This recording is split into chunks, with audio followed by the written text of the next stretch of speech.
Hi friends, எல்லாருக்கும் வணக்கம். இன்றைக்கி வந்து பார்த்தீங்கன்னா ஓஐசிஎல் இருந்தால் ஒரு ஜாப் ஆப்பர்ச்சுனிட்டிஸ் வெளியிட்டிருக்காங்க அசிஸ்டன்ஸ்க்கு. ஓகேங்களா? இப்போ தான் நம்ம சேனலை ஃபஸ்ட் பார்க்குறீங்கன்னா லைக் ஷேர் அண்ட் சப்ஸ்கிரைப் பண்ணிவிட்டு கூட இருக்க பெல் ஐக்கானை ஆளுன்னு சொல்லி கிளிக் பண்ணி வச்சுக்கோங்க. இந்த போஸ்டிங்ஸ்க்கு ஃப்ரெஷர்ஸ் தாராளமாக அப்ளை பண்ணிக்கலாம். ஓகேங்களா? இந்த போஸ்டிங்ஸ்க்கான ஃபர்தர் இன்ஃபர்மேஷனை இந்த வீடியோவில் தெளிவாக வந்து பார்க்கலாம். நோட்டிஃபிகேஷன் எப்போ வெளியிட்டாங்க அப்படின்னு சொல்லி பார்த்தீங்கன்னா ஆகஸ்ட் மந்த் வந்து ஜாப் நோட்டிஃபிகேஷன் வந்து வெளியிட்டிருக்காங்க. இந்த போஸ்டிங்ஸ்க்கான ஆன்லைன் அப்ளிகேஷன் டேட்டுன்னு அனௌன்ஸ்மெண்ட் பண்ணல, என் டேட்டு நான் ரிலீஸ் பண்ணலை. ஓகேங்களா? எக்ஸாம் டேட்டுன்னு அனௌன்ஸ்மெண்ட் பண்ணல. ஒன்ஸ் இந்த மூணுமே ரிலீஸ் ஆனதுக்கப்புறம் நான் ஒரு வீடியோவை டெடிக்கேட்டட் வீடியோவாக நான் மேக் பண்ணி போடுறேன். இந்த போஸ்டிங்ஸ்க்கான அஃபீஷியல் லிங்க் எல்லாமே நம்மளோட பிளாகிங் சைட்டில் இருக்குது, நம்மளோட யூடியூப் சேனலில் இருக்குது. மறக்காமல் செக் பண்ணி பாருங்கள். ஓகேங்களா? இப்போ வாங்க அஃபீஷியல் நோட்டிஃபிகேஷன் சைட்ஸ் நான் வந்து ஓப்பன் பண்ணி ஃபர்தர் இன்ஃபர்மேஷன் உங்களுக்கு வந்து நான் ரீட் அவுட் பண்ணி காட்டுறேன். இதுதான் அந்த அஃபீஷியல் நோட்டிஃபிகேஷன்ஸ். எவ்வளோ ஓப்பனிங்ஸ் இருக்குது அப்படின்னு சொல்லி பார்த்தீங்கன்னா 500+ ஓப்பனிங்ஸ் வந்து இருக்குது அசிஸ்டன்ஸ்க்கு. ஓகேங்களா? இந்த போஸ்டிங்ஸ்க்கு மொத்தம் பார்த்தீங்கன்னா 500 ஓப்பனிங்ஸ் வந்து இருக்குது. இப்போ நான் வந்து தமிழ்நாட்டில் மட்டும் பார்க்கலாம் எவ்வளோ ஓப்பனிங்ஸ் இருக்குது அப்படின்னு சொல்லி பார்த்துக்கலாம். ஓகேங்களா? தமிழ்நாட்டில் பொறுத்த மணிக்கு பார்த்தீங்கன்னா 12 ஓப்பனிங்ஸ் வந்து இருக்குது. ஓகேங்களா? இங்கேயும் வந்து பார்த்தீங்கன்னா கேஸ்ட் வைஸாக வந்து பிரித்து வந்து கொடுத்துருக்காங்க. Total number of vacancies caste வைஸ்க்கு அப்புறம் பார்த்தீங்கன்னா personal disability, economically weaker section சொல்லிட்டு தனித்தனியாக கொடுத்துருக்காங்க. ஜஸ்ட் செக் பண்ணி பாருங்கள். ஓகேங்களா?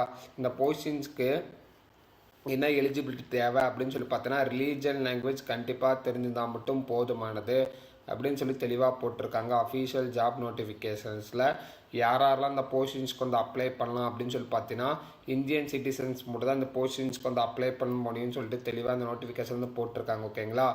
As per the government norms படி பார்த்தீங்கன்னா இந்த போஸ்டிங்ஸ்க்கு 21 30 ஏஜ் கேட்டகரியில் வரவங்க தாராளமாக இந்த போஸ்டிங்ஸ்க்கு வந்து அப்ளை பண்ணிக்கலாம். இதுக்கும் வந்து பார்த்தீங்கன்னா ஏஜ் அப்பர் ரிலாக்ஸேஷன் வந்து இருக்குது. பார்த்தீங்கன்னா நீங்கள் வந்து பேக்வர்ட் கிளாஸாக இருந்தீங்கன்னா பார்த்தீங்கன்னா 3+ இயர்ஸ் வந்து இருக்குது. அதே மாதிரி பார்த்தீங்கன்னா பர்சனல் டிசபிலிட்டியாக இருந்தீங்கன்னா 10+ இயர்ஸும், அதே மாதிரி பார்த்தீங்கன்னா எக்ஸ் சர்வீஸ் மேனாக இருந்தீங்கன்னா அப் டு பார்த்தீங்கன்னா 3+ இயர்ஸ் ஏஜ் ரிலாக்ஸேஷன் கொடுத்துருக்காங்க. ஓகேங்களா? இதில் எந்த வகையான சேஞ்சஸும் எதுவுமே பண்ணலை. ஓகேங்களா? இதில் வந்து பார்த்தீங்கன்னா ஒரு சில டெஸ்ட்டுக்கான ஸ்டேஜ் வைஸ்க்கான ரெக்ரூட்மெண்ட் ப்ராசஸிங் வந்து கொடுத்துருக்காங்க ரிலீஜியன் லாங்குவேஜ் பேஸ் பண்ணி. ஓகேங்களா? நீங்கள் ஜஸ்ட் அதை செக் பண்ணி பாருங்கள். ஓகேங்களா?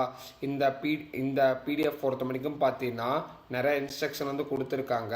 நான் வந்து இப்போதைக்கு பார்த்தீங்கன்னா பேசிக்ஸ் இன்ஸ்ட்ரக்ஷன் மட்டும் நான் வந்து ஃபில்அப் பண்ணுறேன். ஓகேங்களா? இந்த போஸ்டிங்ஸ்க்கான ஃபிலிம்க்கான ஆன்லைனுக்கான கோர்ஸ் டீட்டெயில்ஸ் இங்கே கொடுத்துருக்காங்க. நீங்கள் ஜஸ்ட் அதுவும் செக் பண்ணி பார்த்துக்கலாம். அதே மாதிரி செலெக்ஷன்ஸ் ப்ராசஸ் பொறுத்த வரைக்கும் பார்த்தீங்கன்னா 5 types of object oriented test வந்து இருக்கும். ஃபர்ஸ்ட் வந்து பார்த்தீங்கன்னா இங்கிலீஷ் லாங்குவேஜ் இருக்கும். செகண்ட் வந்து பார்த்தீங்கன்னா ரீசனிங் ஓரியன்டாக இருக்கும். தேர்ட் வந்து பார்த்தீங்கன்னா நியூமெரிக்கல் ஆப்டியூட். அதுக்கப்புறம் பார்த்தீங்கன்னா பேசிக்ஸ் கம்ப்யூட்டர் கொஸ்டின்ஸ் வந்து இருக்கும். ஓகேங்களா? அதுக்கப்புறம் பார்த்தீங்கன்னா ஜென்ரல் கொஸ்டின்ஸ் பேஸ் பண்ணி இருக்கும் அப்படின்னு சொல்லியிருக்காங்க. எல்லாமே வந்து பார்த்தீங்கன்னா 40 மார்க்ஸ் பேஸ் பண்ணி தான் எக்ஸாம்ஸ் வந்து இருக்கும். நம்பர் ஆஃப் கொஸ்டின்ஸ் வந்து பார்த்தீங்கன்னா 200 மார்க்ஸ்க்கும், மேக்ஸிமம் மார்க்ஸ் வந்து பார்த்தீங்கன்னா 50 இருக்கணும். 250 மார்க்ஸ்க்கு ஈச் செக்ஷன்ஸ்க்கு வந்து பார்த்தீங்கன்னா 30 மினிட்ஸ் வந்து கொடுக்குறாங்க. மீடியம் ஆஃப் பொறுத்த மணிக்கு பார்த்தீங்கன்னா இங்கிலீஷ்லேயும் ஹிந்திலையும் வந்து இருக்கும் அப்படின்னு சொல்லியிருக்காங்க. ஓகேங்களா? 5 செக்ஷன்ஸ் நடக்கும்.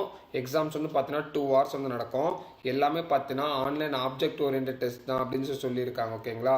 அது இந்த போஸ்டிங்ஸ்க்கு வந்து அப்ளை பண்ணும்போது உங்களுக்கு ஒரு சில டாக்குமெண்ட்ஸ்லாம் கையில் இருக்கணும். என்னென்ன அப்படின்னு சொல்லி பார்த்தீங்கன்னா இங்கே வந்து லிஸ்ட் வந்து கொடுத்துருக்காங்க. ஜஸ்ட்டு நீங்கள் செக் பண்ணி பாருங்கள். இப்போ வந்து பார்த்தீங்கன்னா எக்ஸாம் சென்டர் எங்கெங்கே இருக்குது அப்படின்னு சொல்லி பார்த்தலாம். இங்கே வந்து பார்த்தீங்கன்னா ஸ்டேட் வைஸாக எல்லாமே கொடுத்துருக்காங்க. ஆந்திர பிரதேஷ், அசாம், பீகார் இந்த மாதிரி எல்லா இதுக்கும் ஸ்டேட் வைஸாகவும் கொடுத்துருக்காங்க. இப்போ நாம் வந்து தமிழ்நாடு மட்டும் பார்க்கலாம். தமிழ்நாட்டில் எங்கே இருக்குது அப்படின்னு சொல்லிட்டு மட்டும்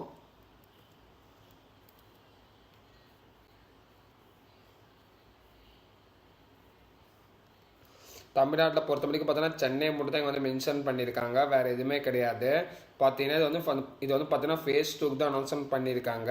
ஃபேஸ் 1க்கான எக்ஸாம் சென்டர் இங்கே எதுவுமே மென்ஷன் பண்ணியிருக்காங்க. சென்னை, கோயம்புத்தூர், மதுரை, அதுக்கப்புறம் பார்த்தீங்கன்னா தஞ்சாவூர். ஓகேங்களா?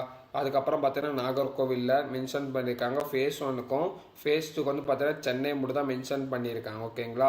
இந்த போஸ்டிங்ஸ்க்கான ஃபீஸ் வந்து இருக்குது. அப்ளிகேஷன் ஃபீஸ் எஸ்டி அதுக்கப்புறம் பர்சனல் டிசபிலிட்டி எக்ஸ் சர்வீஸ் பண்ண இருந்தீங்கன்னா 100 rupees ஃபீஸ் வந்து பே பண்ணால் மட்டும் போதும். நீங்கள் அதர் கேஸ்ட் ஸ்டூடெண்ட்ஸாக இருந்தீங்க அப்படின்னு பார்த்தீங்கன்னா நீங்கள் வந்து 850 பே பண்ணுற மாதிரி இருக்கும். ஓகேங்களா?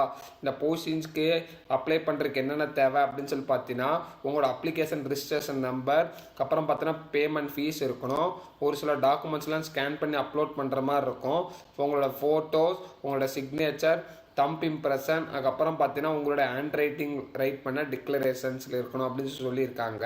அதுக்கப்புறம் பார்த்தீங்கன்னா நீங்கள் ரீசெண்டாக எடுத்த பாஸ்போர்ட் ஃபோட்டோஸ் வந்து பார்த்தீங்கன்னா என்ன சைஸில் இருக்கணும் அப்படின்னு சொல்லியிருக்காங்க. உங்களோட தம்ப் இம்ப்ரெஷன்ஸ் பொறுத்த வரைக்கும் பார்த்தீங்கன்னா ஒயிட் கலர் பேப்பரில் ப்ளூ ஆர் பிளாக்ல வந்து இருக்கணும் அப்படின்னு சொல்லியிருக்காங்க. உங்களுடைய டிக்ளரேஷன்ஸ் பொறுத்த வரைக்கும் பார்த்தீங்கன்னா ஒயிட் பேப்பரில் பிளாக் கலர் இங்கில் தான் வந்து இருக்கணும் அப்படின்னு சொல்லியிருக்காங்க. ஓகேங்களா? அதுக்கான டிக்ளரேஷன் எல்லாமே இதிலே இருக்குது. ஓகேங்களா? இதுதான் அது உங்களோட ஓன் ஹேண்ட் ரைட்டிங்கில் ஜஸ்ட் நீங்கள் ரைட் பண்ணி அப்லோட் பண்ணாவே போதுமானது. ஓகேங்களா?